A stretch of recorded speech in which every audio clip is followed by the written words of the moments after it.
Little is known about Saint Ephigenia outside these legends, and for this reason, she is not included on the general liturgical calendar. She was originally in the Roman Martyrology, and her feast was celebrated on the same day as Saint Matthew, September 21st.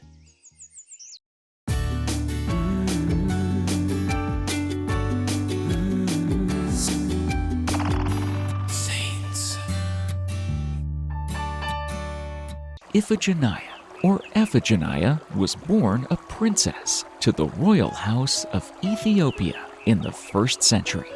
She lived in a grand palace with her family, surrounded by lush gardens and sparkling fountains. Ephigenia was known for her kindness, intelligence, and a deep desire to help others. This was the time when Saint Matthew arrived in Ethiopia, which was, at the time, full of pagans. Matthew was one of Jesus' 12 apostles. Though we know little for certain about the events that transpired, an idea of her conversion and the efforts of the apostle can be garnered from the Golden Legend, a medieval collection of stories about the many saints and heroes of the Catholic Church. This legend gives detail to Saint Matthew's travels in Africa. His story is closely bound to the Princess Ephigenia. He spoke to the people about Jesus and his teachings. Many people were inspired by Matthew's words, including Princess Ephigenia. She felt a strong calling to follow Jesus and live a life dedicated to helping others. Ephigenia decided she wanted to devote her life to God. She asked Saint Matthew to baptize her, and he gladly did.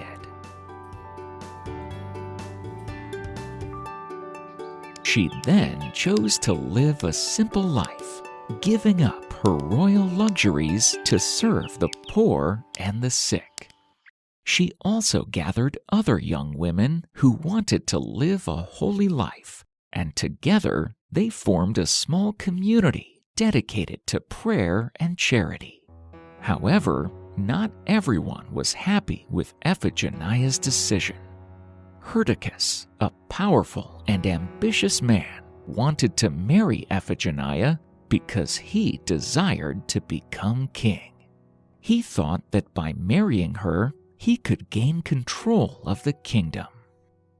When Hyrtacus proposed to her, Ephigenia told him that she had vowed to remain dedicated to God and refused his proposal. When Ephigenia refused him, he was advised to seek the help of Apostle Matthew, as he was close to her. The king besought the apostle to persuade Ephigenia to relent to his wishes. In response, Matthew told Hyrtacus to attend Mass the next day. The king assumed that Saint Matthew would convince Ephigenia to marry him there.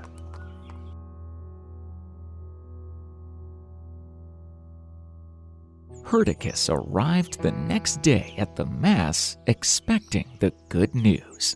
Matthew met him and explained that she was already espoused to the eternal king, and so could not be forced by Hyrtacus. Hyrtacus, raged at this rebuttal, left the church in a fury. When he reached back, he ordered his swordsmen to slay Saint Matthew. And thus it happened. Matthew was kneeling before the altar after Mass. The king's swordsman entered, and the apostle was martyred. Seeking to further avenge himself, King Hyrtacus then ordered Ephigenia's convent to be burned. The fires were starting to engulf the building when this noble abbess prayed for help to her preceptor, Saint Matthew. The apostle duly appeared. He warded off the flames from the house, and everyone was safe. The fire by now had swept to the royal palace and burned it to the ground. The king and only his son barely managed to escape.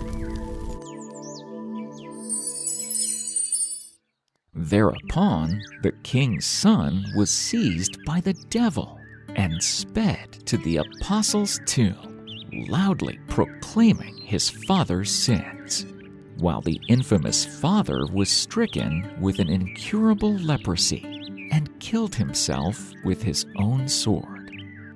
The people then chose Ephigenia's brother, who had been baptized by the apostle, to be their king. He enhanced the Christian worship lavishly and filled the whole province of Egypt with the churches of Christ. Beyond her relationship to Saint Matthew and his martyrdom in Ethiopia, little is known about Saint Ephigenia. Today, many Brazilian churches are dedicated to Saint Ephigenia, and processions honoring her are common. Devotion to this African saint was also brought to Peru. She has been chosen as the patron saint of many African Brazilian brotherhoods and arts. Let the life of Saint Ephigenia inspire us with the same fervor and fidelity to our vocations. Like her, let us also strive for perfection and have no hesitation to have recourse to the saints, whose prayers before God so greatly excel our own. Let us give thanks to the great apostle Saint Matthew for his evangelization of Africa and bringing us such examples of illustrious piety to emulate.